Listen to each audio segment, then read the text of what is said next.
오늘 말씀은 네가 어디 있느냐입니다. 하나님께서 선악과를 먹고 두려워서 숨어있는 아담에게 물으십니다. 네가 어디 있느냐?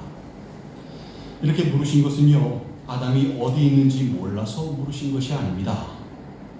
세상에 하나님을 피해서 숨을 수 있는 곳이 있을까요? 없습니다. 시편 139편 7절 8절에서요, 내가 주의 영을 떠나 어디로 가며 주의 앞에서 어디로 피하리까? 내가 하늘에 올라갈지라도 거기 계시며 스올에 내 자리를 펼지라도 거기 계시니이다 라고 말씀하지 않습니까? 하늘에 올라가도 거기 계시고요, 죽어서 이 땅에서 완전히 사라져도 거기 계십니다. 안 계신 곳이 없습니다. 그러니까 주님을 피해서 숨을 수 있는 것은 이 땅에서도 그리고 내세에서도 어디에도 없는 것입니다. 그럼 뭘까요? 아담이 어디 있는지 모르셔서 물으신 것이 아니라면 왜 네가 어디 있느냐 라고 물어보신 것일까요? 심판하시려고 부르신 것일까요? 창세기 2장 17절에서 선악을 알게 하는 나무의 열매를 먹지 말라, 네가 먹는 날에는 반드시 죽으리라 라고 말씀하신 대로 심판하시기 위해서, 죽이시기 위해서 부르신 것일까요? 그것도 아닙니다. 심판하시고 죽이실 것 같았으면 어디 있느냐고 부르실 필요가 뭐가 있겠습니까? 그냥 죄의 명을 얘기하시고 잘못한 거 얘기하시고 바로 심판하시고 바로 죽이시면 되었겠지요. 근데 아담과 하와 하나님께서 죽이셨습니까? 아니지요. 오히려 범죄하였음에도 불구하고 가죽옷을 지어서 입히시지 않으셨습니까? 그리고 살 길을 열어주시지 않았습니까? 그렇다면 어디 있는지 모르시는 것도 아니고 심판하시고 죽이시기 위해서도 아닌데 왜 네가 어디 있느냐 라고 물으신 것일까요? 그것은요, 아담에게 회개할 기회, 회복될 기회를 주시기 위해서입니다. 아니, 죄 지은 것으로 모든 게 끝난 거 아니냐고요? 그것으로 완전히 관계가 파탄난 거 아니냐고요? 아닙니다, 여러분. 그러나 하나님의 마음을 모르기 때문에 생겨나는 오해입니다. 이사야서 55장 7절에서요, 악인은 그의 길을, 불의한 자는 그의 생각을 버리고 여호와께로 돌아오라. 그리하면 그가 긍휼히 여기시리라. 우리 하나님께로 돌아오라. 그가 너그럽게 용서하시리라 라고 말씀하시고요, 호세아서 14장 1절에서도요, 네 하나님 여호와께로 돌아오라. 네가 불의함으로 말미암아 엎드러졌느니라 라고 말씀하지 않습니까? 하나님께서는요, 늘 우리가 돌아오기를 바라시고 기다리시는 것입니다. 탕자의 비유 아시지요? 집 나간 둘째 아들이 아버지께로 돌아올 때 완전히 거짓골을 하고 왔거든요. 신발도 못 신었거든요.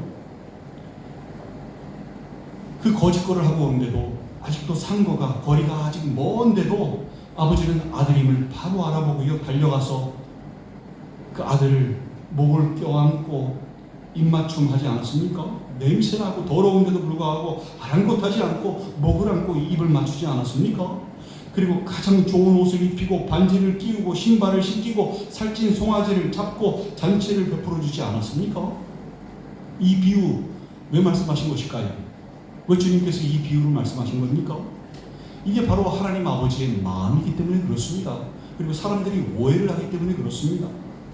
그 아들조차도요, 비유 속에 나오는 아들조차도 아버지의 마음을 오해하고 자신을 아들로 대하지 마시고 품꾼의 하나로 봐달라고 말하지 않습니까? 그리고 그렇게 아버지의 종으로 살 생각으로 온 거 아닙니까? 근데 아버지가 정말 그를 품꾼의 하나로 여기시겠습니까? 아버지를 떠나 방탕하게 살다가 재산을 말아먹고 돌아왔다고 아들의 자격을 박탈하시겠습니까? 종으로 만드시겠습니까? 아니지요. 사람들이 하나님의 마음을 이렇게 오해하니까 주님께서 비유로 이렇게 말씀하신 거 아닙니까? 하나님의 마음은요, 그저 잃어버린 아들이 돌아오기만을 기다리는 아버지의 마음인 것입니다. 누가복음 15장에는요, 이 탕자의 비유 말고도요, 그 앞에 두 가지 비유가 더 나옵니다. 뭔지 아십니까? 하나는 잃은 양의 비유이고요, 다른 하나는 잃은 드라크마의 비유입니다. 목자가 양 100마리 중에 한 마리를 잃어버렸는데 그 잃은 양 한 마리를 찾아 나섰다가 마침내 찾아내었고 그 양을 찾게 되어서 몹시 기뻐했다는 말씀. 너무 기뻐서 그 양을 목에 들쳐매고 왔다는 그 목자에 대한 말씀. 여인이 10드라크마 중에서 1드라크마를 잃었는데 등불을 켜고 온 집안을 쓸면서 드라크마를 찾다가 마침내 찾게 되었고 그 기쁨을 너무 기뻐서 이웃들을 다 초대하여서 함께 즐겼다는 말씀. 그 한 드라크마보다 이웃 초대값이 훨씬 더 많이 들지 않겠습니까? 근데 얼마나 기뻤으면 그렇게 했겠습니까? 이게 모두요 다 잃어버린 자들을 찾기를 바라시는 하나님 아버지의 마음인 것입니다. 이 비유들 말씀하신 이유가 사람들이 하나님의 마음을 모르고 아버지의 마음을 모르고 자기들끼리 오해를 하고 이거 끝났다, 이 관계 파탄이다, 끝. 나는 어쩔 수가 없어, 나는 회복될 수가 없어. 오해를 하기 때문에 하신 말씀 아닙니까?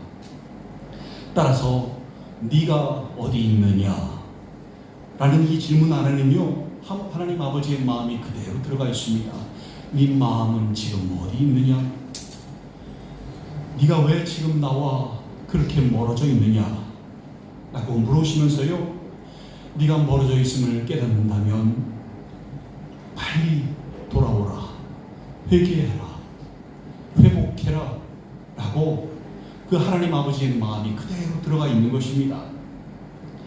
하나님께서 아담에게요 네가 어디 있느냐 라고 물으신 뒤에 또 질문하십니다. 네가 먹었느냐? 이 질문도요 하실 필요 없는 질문 아닙니까? 하나님 모르십니까 먹었는지? 아담을 신문하고 추궁하고 몰아세우기 위해서 하신 말씀인가요? 아닙니다. 이것도 이 질문도 역시 회개의 기회를 주시려고, 회복해 하시려고 하신 질문이었던 것입니다. 바로 회복으로의 초대였던 것입니다. 근데요 이 아담이 그 자리에서 자신의 죄를 인정한 것이 아니라 변명으로 또 책임 전가로 자신의 잘못이 아니라고 주장을 합니다. 하나님이 주셔서 나와 함께 있게 하신 여자, 그가 그 나무 열매를 내게 주므로 내가 먹었나이다 라고 말합니다. 자신의 잘못이 아니라고, 하와 때문이라고, 그리고 궁극적으로 그 하와를 만들어주신 게 하나님이시지 않습니까? 그 하나님 때문이라고 자신의 책임을 떠넘긴 것입니다. 이게요 하나님과 멀어진 자들이 갖는 속성 중에 하나인데요 자신을 피해자라고 생각해서 자기 잘못이 아니라 환경 때문에 그랬다고, 누구누구 때문에 그랬다고, 결국에는 그렇게 만드신 이 상황을 이렇게까지 몰아세우신 나를 구해주지 않으신 하나님 잘못이라고 책임을 전가하는 것, 이걸 뭐라 그런가 하면요 책임 논리라고 합니다. 책임 논리. 이 책임 논리, 죄송합니다, 피해 논리라고 합니다. 피해 논리. 이 피해 논리가 하나님과 멀어져 있는 사람들이 갖는 속성인 것입니다. 다시 말하면 피해 논리는요 자신이 피해자이기 때문에 자신이 이렇게 된 것은 자신의 책임이 아니고 다른 사람의 잘못이라고, 환경의 잘못이라고 책임을 전가하는 것, 이게 바로 피해 논리인 것입니다. 피해자는 위로받아야겠지요. 근데요 이 피해 논리는 멀리해야 합니다. 자신이 저질러 놓고 비난받을 사람은 자신이 아니라 다른 사람이라고 말하는 것은 절대로 옳지 않습니다. 남탓만 하는 이 피해 논리에 빠지게 되면요 자신이 잘못한 것이 없다고 생각하니 결국에는 어떻게 됩니까? 회개할 기회, 회복될 기회를 아예 놓쳐버리게 되는 것이고요 이게 바로 용서를 거부하는 죄와 같은 것입니다. 기억하십니까? 절대로 용서받지 못할 죄가 있다고 했죠. 그게 뭡니까? 용서를 거부하는 죄였습니다. 계속 남탓만 하다가 결국에는 하나님 탓까지 하게 되는, 죄를 지어놓고선 죄를 지을 수밖에 없었던 이유로 환경을 탓하거나 자신보다 더 큰 죄를 저질렀다고 생각하는 다른 사람들 탓으로 돌리는 것은요 자신의 죄를 죄로 인정하지 않는 모습이고요 주님과의 이 관계 회복의 여지를 아예 없애버리는, 용서를 거부하는 죄인 것입니다. 내 잘못이 아니라 저 사람들 잘못이다 또는 환경이 나를 이렇게 만들었다 라고 얘기하는 변명과 남 탓을 우리는 멈추어야 합니다. 아담이 이 피해 논리로 회개의 기회, 회복의 기회를 놓쳐버렸던 것입니다. 하와는 어땠을까요? 이제는 하나님께서 하와에게 물으십니다. 네가 어찌하여 이렇게 하였느냐? 이 역시 심판하시기 위해서 물으시는 게 아니지요. 회개할 기회를 주시기 위해서, 회복될 기회를 주시기 위해서 하신 말씀인데 하와가 뭐라고 얘기합니까? 뱀이 나를 꿰물어 내가 먹었나이다 라고 얘기하지 않습니까? 하와 역시 자신의 잘못이 아니라고, 자신은 피해자라고, 뱀 때문이라고 뱀에게 책임을 전가시키지 않았습니까? 하와 역시 피해 논리에 빠져 자신의 죄를 인정하지 않았던 것입니다. 여러분, 죄를 짓는 것보다 더 무서운 게요, 바로 이 피해 논리에 빠져서 죄를 인정하지 않은 것입니다. 죄를 인정하지 않으면 회개할 수도, 회복될 수도 없기 때문입니다. 정말로 다른 사람 잘못일까요? 정말로 환경 때문일까요? 정말로 다른 사람 때문에, 환경 때문에 자신이 생명 되신 주님으로부터 멀어진 것일까요? 아닙니다, 여러분. 야고보서 1장 14절 15절은요, 그럴 수 없다고 아예 선을 그어버립니다. 오직 각 사람이 시험을 받는 것은 자기 욕심에 끌려 미혹됨이니 욕심이 잉태한 즉 죄를 낳고 죄가 장성한 즉 사망을 낳느니라 라고 말씀합니다. 다른 사람 잘못이 아니라, 환경 때문에 그렇게 된 것이 아니라 각 사람이 자기 욕심에 이끌려서 미혹되었기 때문에, 스스로 하나님을 떠나 생명 되신 하나님으로부터 멀어졌기 때문에 그 결과로 사망에 이르게 되었다고 말씀하는 것입니다. 요한일서 1장 8절에서 10절에서도 이렇게 말씀합니다. 만일 우리가 죄 없다고 말하면 스스로 속이고 또 진리가 우리 속에 있지 아니할 것이요, 만일 우리가 우리 죄를 자백하면 그는 미쁘시고 의로우사 우리 죄를 사하시며 우리를 모든 불의에서 깨끗하게 하실 것이요, 만일 우리가 범죄하지 아니하였다 하면 하나님을 거짓말하는 이로 만드는 것이니 또한 그의 말씀이 우리 속에 있지 아니하니라 라고 말씀합니다. 우리가 하나님으로부터 멀어져 있으면서 피해 논리에 빠져 범죄하지 않았다, 내 잘못이 아니다 라고 한다면 그거는 완전히 하나님을 거짓말하는 이로 만드는 것입니다.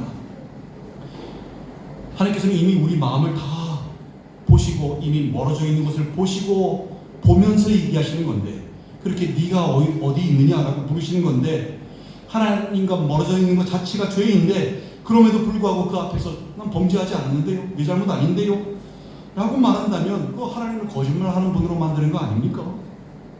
여기에는 어떠한 변명도 안 통합니다. 하나님으로부터 멀어진 것은 다른 누구의 책임도 아닌, 환경의 책임도 아닌 본인의 책임이기 때문에 그렇습니다. 본인의 위치가 어디인지 스스로 깨달아야 하는 것입니다. 그래서요, 하나님은 네가 어디 있느냐라고 아담에게 물으셨고요, 지금 이 세상을 살아가고 있는 우리에게도 물으십니다. 네가 어디 있느냐? 네 마음은 어디 있느냐? 지금 네가 왜 지금 나와 멀어져 있느냐? 멀어져 있음을 빨리 깨닫고 빨리 돌아오라, 회개해라, 회복해라 라고 말씀하시는 것임을 깨달으시기 바랍니다. 가인을 생각해 보시겠습니까? 가인이 동생 아벨을 죽였습니다. 존속살해라고 하지요. 친동생을 돌로 쳐 죽여서 끔찍한 범죄를 저지릅니다. 창세기 4장 9절에서 여호와께서 가인에게 이르시되 네 아우 아벨이 어디 있느냐? 그가 이르되 내가 알지 못하나이다. 내가 내 아우를 지키는 자니까 라고 말씀합니다. 하나님께서 가인에게 네 아우 아벨이 어디 있느냐 라고 물으시는데요, 이것도 아벨이 어디 있는지 몰라서 물으시는 게 아니지요. 바로 가인에게 회개할 기회, 회복의 기회를 주시기 위해서 물으셨던 겁니다. 존속 살해를 저지른, 끔찍한 범죄를 저지른 가인임에도 불구하고 하나님께서는 그 가인을 심판해서 죽이지 않으시고요, 회복으로 초대를 하셨던 것입니다. 근데 가인이 하나님께 어떻게 대답을 합니까? 내가 내 아우를 지키는 자니까 라고 대답하지 않습니까? 이 태도의 정체가 뭘까요? 뭔가 하나님께 불만이 있는 태도 아닙니까? 딱 봐도 그렇지요. 바로 하나님께서요, 아벨의 제사는 받으시고 가인의 제사를 받지 않으셨기 때문인데요, 가인이 자신을 피해자라고 생각합니다. 똑같이 제사를 드렸는데 자신의 제사는 안 받으시고 동생 아벨의 제사는 받으시니 자신은 모멸감을 느꼈거든요. 능욕을 당했다고 생각하거든요. 버림을 받았다고 생각이 되거든요. 자신은 피해자라고 느끼는 겁니다. 그래서 이 피해 논리에 빠져가지고 하나님에 대한 불만이 있었던 겁니다. 그리고 이 상황을 만든 것, 자신이 살인까지 하게 만들었던 이 상황을 만든 모든 것은 하나님 책임이라고 생각했던 겁니다. 그 생각과 태도가요, 내가 내 아우를 시키는 자니까 고스란히 다 들어가 있는 것입니다.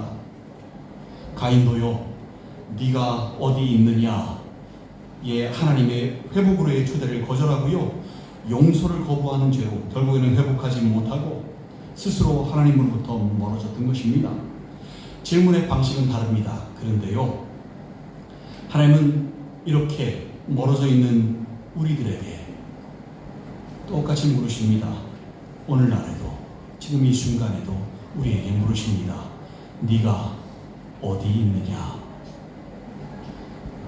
여러분, 다윗을 생각해 보십시오. 다윗이 왜 위대한 믿음의 사람인지 아십니까? 왜 하나님께서 후손들에게 그를 자랑하시며 내 마음에 맞는 자라고 유례없는 칭찬을 하시는지 아십니까? 그가 사실 죄가 없었던 사람입니까? 아니지요. 그는 간음죄, 살인죄, 여러 불신앙의 죄, 진짜 질이 안 좋은 죄를 저질렀던 사람입니다. 사울왕과 비교해 보시겠습니까? 죄의 질로 따지면요, 사울왕의 이 죄의 질이 훨씬 가볍습니다. 사울왕은요, 아말렉 전투에서 승리하고 나서 전리품을 취하지 말라는 하나님의 말씀에 순종하지 않았던 거, 그거로 버림받은 거 아닙니까? 그게 그렇게 큰 죄입니까? 그럼 다윗 한번 보세요. 다윗 왕은요, 우리아의 아내 밧세바에게 음욕을 품고 간음을 합니다. 남편이 있는 여자였어요. 근데 왕이 그렇게 하니까 뭐 어떻게 합니까? 임신까지 시켜버렸네요. 이 다윗이요, 그걸 은폐시키기 위해서 전장 중에 나가 있던 우리아를 불러옵니다. 남편을. 그리고 일부러 집에 가서 쉬어. 우리아와 동침할 수 있게끔. 그래서 뱃속에 있는 아이를 내 아이가 아니라 우리아의 아이로 위장시키려고 했지만, 우리아가요 정말 충신입니다. 집에 안 갑니다. 제가 어찌 집에 갈 수 있겠습니까? 언약궤와 이스라엘과 유다가 장막에 거하는데 내가 어찌하여 집에 가서 편히 먹고 마시고 아내와 동침하리이까? 이 말을 하면서요, 집에 안 가고 성문 앞에서 자기 부하들하고 거기서 쪽잠을 잡니다. 이런 사람이었어요. 충신 중에 충신이었습니다. 이런 우리아를요, 다윗은 자기 계획대로 되지 않자 어떻게 합니까? 아예 장군 요압에게 편지를 보냅니다. 이야, 우리아를 가장 치열한 전투에 나가게 만들어. 그리고 다 같이 전진하는 척에다가 우리아만 빼고 다 후퇴해. 각본을 짰거든요. 그 각본대로 우리아는 전장에서 처참하게 죽임을 당합니다. 그리고 다윗은 안심하고 밧세바를 취합니다. 아예 데리고 옵니다. 다윗이 이런 아주 악질죄를 저질렀습니다. 얼마나 질이 나쁜 죄입니까? 사울왕에 비교해도 훨씬 죄의 질이 나쁘지 않습니까? 이런 죄를 저지른 다윗인데 어떻게 사울왕의 말로는 비참하고요, 다윗은 위대한 사람으로 남았을까요? 우리 믿음의 위대한 선진 중에 하나가 다윗 아닙니까? 어떻게 다윗은 죽은 뒤에도 하나님께서 그 후손들에게 내 마음에 맞는 자라고 칭찬하시는 사람으로 남았을까요? 그 이유가요, 네가 어디 있느냐에 대한 마음의 대답이 사울과 다윗이 완전히 달랐기 때문입니다. 하나님께서는 사무엘을 통해서 사울에게, 또 나단을 통해서 다윗에게 회개의 기회, 회복의 기회를 주셨습니다. 질문의 방식은 달라도 의미는 다 네가 어디 있느냐 였던 것입니다. 사울은 자신이 불순종한 이유로 이렇게 대답합니다. 백성을 두려워하여서요. 즉 자신의 잘못이 아니라 백성들이 그걸 원했다는 겁니다. 그래서 자신은 어쩔 수 없이 나는 하나님 말씀에 순종하고 싶은데 백성들이 원해서, 나는 백성을 위하는 왕이니까. 그래서 어쩔 수 없이 그 전리품들을 그냥 그대로 가져오게 됐습니다 라고 얘기합니다. 자기 잘못이 아니라는 겁니다. 누구 잘못이라고 얘기하는 겁니까? 백성들 잘못이랍니다. 자신은 오로지 피해자라고 말하는 것입니다. 그 뒤로 용서해달라는 형식으로 얘기를 했거든요. 근데 사실 그의 생각은 이 피해 논리에서 벗어나지 못하고요, 결국은 회개하지도 못하고 회복되지도 못한 채 비참한 최후를 맞이했던 것입니다. 반면에 다윗이 보였던 모습은 어땠습니까? 나단을 통해서 주신 말씀에 네가 어디 있느냐 라는 이 말씀에 다윗이 보인 마음의 대답이요, 내가 범죄하였나이다 였습니다. 말뿐이었을까요? 아닙니다. 다윗이 하나님과 멀어진 관계를 회복하기 위해 성경 곳곳에 낑낑 앓는 모습이 나옵니다. 시편 32편 3절 4절에 보면요, 내가 입을 열지 아니할 때에 종일 신음함으로 내 뼈가 쇠하였나이다. 주의 손이 주야로 나를 누르시오니 내 진액이 빠져서 여름 가뭄에 마름같이 되었나이다 라고 말씀합니다. 얼마나 낑낑거리고 앓았으면 뼈가 무를 정도로 또 여름 가뭄에 마름같이 온몸에 진액이 빠져나가는 것처럼 그 고통을 느꼈겠습니까? 몸의 고통을 느끼면 빨리 치료하려고 하지요. 다윗은 영적으로 이 고통을 느꼈던 겁니다. 그러니까 치료를 안 하고는 배길 수가 없는 겁니다. 회개를 안 하고는 배길 수 없었던 겁니다. 회복을 안 하고는, 회복되지 않고는 버틸 수가 없었던 겁니다. 이 고통이 있어야 사람들이 회개하며 뉘우치고 치료함을 받아 깨끗해질 수 있는 것입니다. 주님과의 관계가 회복되어지는 것입니다. 다윗이요, 방금 읽었던 그 시편 바로 그 다음 절인 시편 32편 5절 6절에서 이렇게 말씀하는데요, 내가 이르기를 내 허물을 여호와께 자복하리라 하고 주께 내 죄를 아뢰고 내 죄악을 숨기지 아니하였더니 곧 주께서 내 죄악을 사하셨나이다. 셀라. 이로 말미암아 모든 경건한 자는 주를 만날 기회를 얻어서 주께 기도할지라 진실로 홍수가 범람할지라도 그에게 미치지 못하리라 라고 본인이 체험한 하나님의 역사를 간증하고 있는 것입니다. 내 허물을 여호와께 자복하리라 하고 자신의 죄를 숨기지 아니하였더니 주님께서 죄를 사하셨다고 회복시키셨다고 말씀하지 않습니까? 이게 바로 다윗과 사울이 다른 점인 것입니다. 죄의 질은 다윗이 훨씬 더 안 좋았는데 다윗은 네가 어디 있느냐에 반응하여 회개하고 회복하였지만 사울은 그렇지 못했던 것입니다. 여러분, 다윗이 우리의 훌륭한 믿음의 손질이 되는 이유가 그가 범죄하였을지라도 회복되었기 때문입니다. 여러분도 네가 어디 있느냐 라는 질문에 다윗처럼 반응하시기 바랍니다. 피해 논리에 빠져서 나는 죄가 없는데, 내 잘못이 아닌데, 난 피해자지, 누구 때문에 그런데 라고 생각하는 것은요, 그 어디에도 그 안에는 회복의 길이 없습니다. 회개의 길이 없습니다. 그는 하나님을 거짓말하는 이로 만드는 것이고요, 진리가 그 속에 있을 수가 없는 것입니다. 아까 읽었던 요한일서 1장 8절에서 10절을 다시 읽어보면요, 만일 우리가 죄가 없다고 말하면 스스로 속이고 또 진리가 우리 속에 있지 아니할 것이요, 만일 우리가 우리 죄를 자백하면 그는 미쁘시고 의로우사 우리 죄를 사하시며 우리를 모든 불의에서 깨끗하게 하실 것이요, 만일 우리가 범죄하지 아니하였다 하면 하나님을 거짓말하는 이로 만드는 것이니 또한 그의 말씀이 우리 속에 있지 아니하니라 라고 말씀합니다.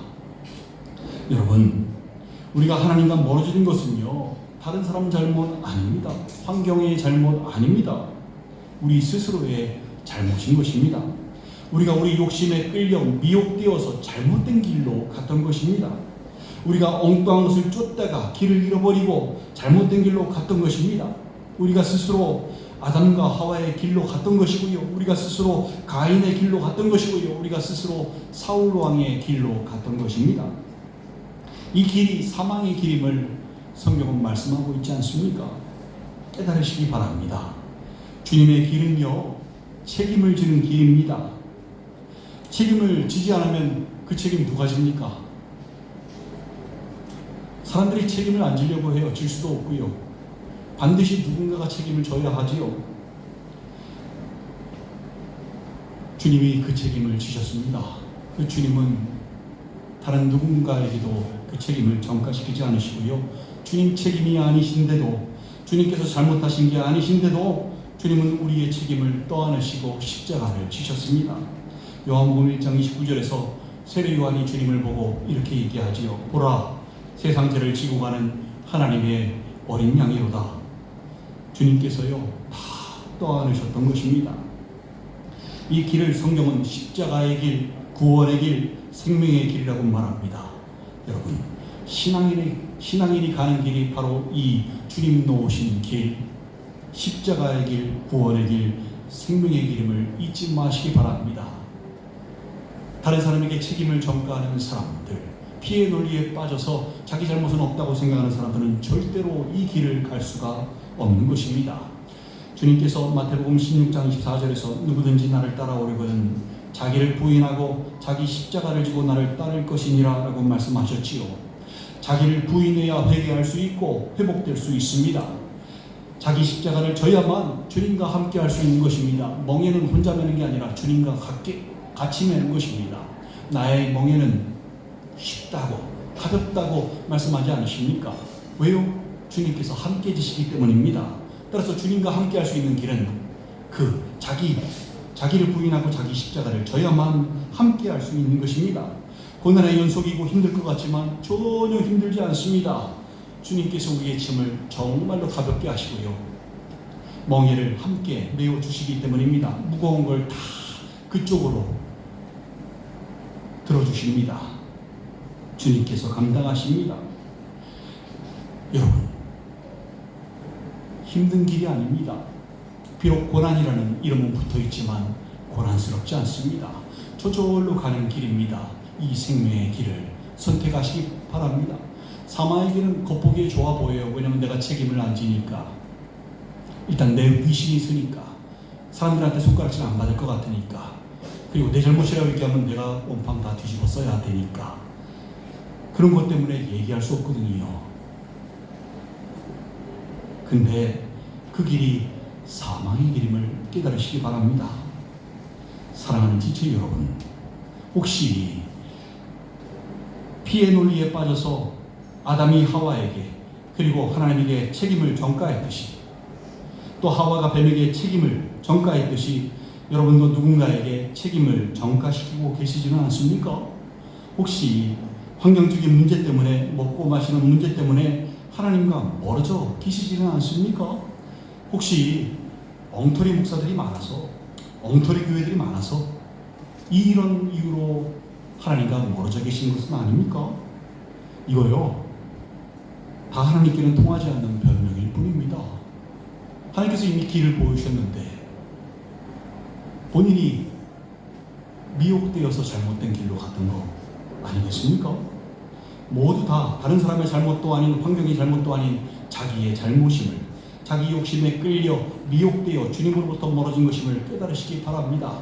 주님은 오늘 지금 우리에게도 물어보십니다. 네가 어디 있느냐?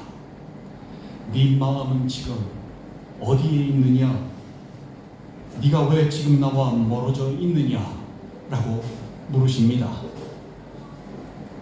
멀어져 있으시다면 빨리 깨달으시고 빨리 돌아오시기 바랍니다. 회개하시기 바랍니다. 회복하시기 바랍니다. 지금 주님과 멀어져 계시다면 네가 어디 있느냐라고 물으시는 이 질문에 아담과 하와의 반응이 아니라, 가인의 반응이 아니라, 사울왕의 반응이 아니라 다윗의 반응으로 주님께로 돌아와 회복하시기 바랍니다. 그리고 다윗이 체험했던 대로 홍수가 범람할지라도 여러분에게 미치지 못하게 하시는 주님의 은혜를 맛보시고 누려보시기 바랍니다. 하나님의 은혜와 평강이 사망의 길이 아니라 생명의 길을 선택하시는 여러분들과 영원토록 함께 하시기를 주님의 이름으로 간절히 축원드립니다. 함께 기도하시겠습니다.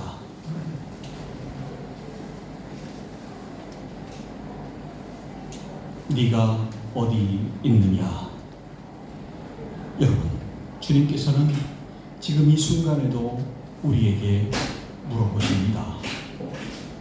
혹시 여러분 마음속에는 수만 가지 이유가 있으신 거 아닙니까? 뭐 때문에, 먹고 사는 것 때문에, 뭐 때문에, 누구 때문에. 그래서 신앙생활을 못하겠다. 그래서 내가 믿음을 잃었다. 목사 같지도 않은 것들을 만나가지고 내가 믿음을 잃었다.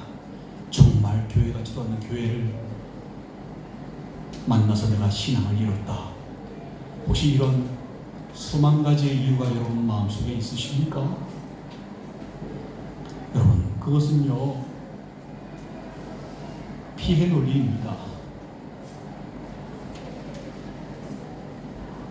성경은 분명히 각자의 욕심에 끌려서 미혹됨으로 범죄하였다고, 하나님으로부터 멀어졌다고 말씀하는데, 이 피해 논리에 빠져 있는 사람들은 자꾸 여러 가지 이유를 만들어냅니다. 본인 잘못이 아니라고요. 정말 본인은 노력을 했는데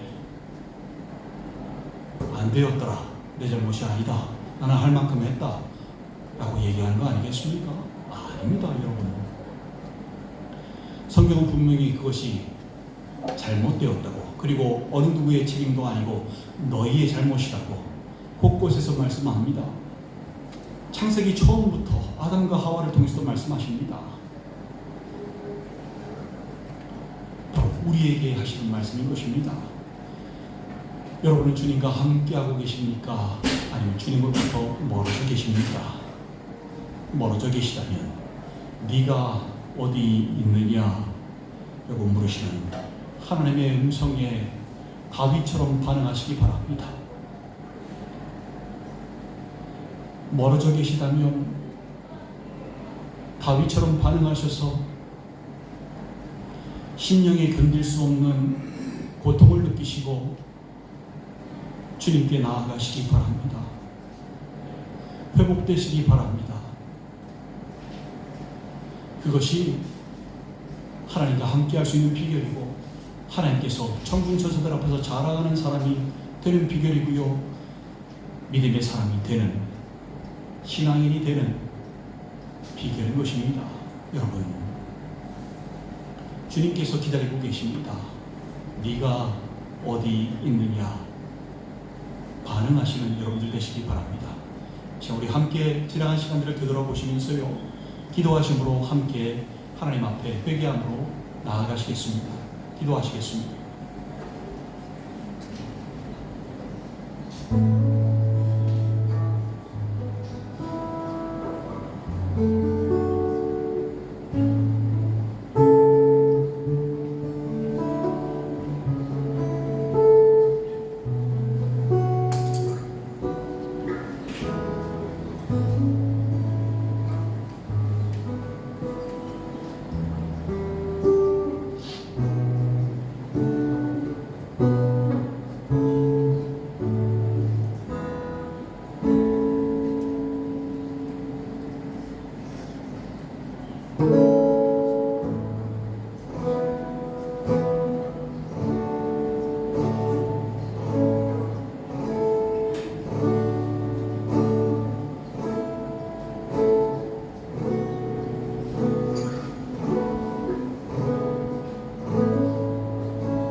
저희를 심판하시고 죽이지 않으시고 계속해서 기회를 주시고 기다려주시니 감사를 드리옵나이다.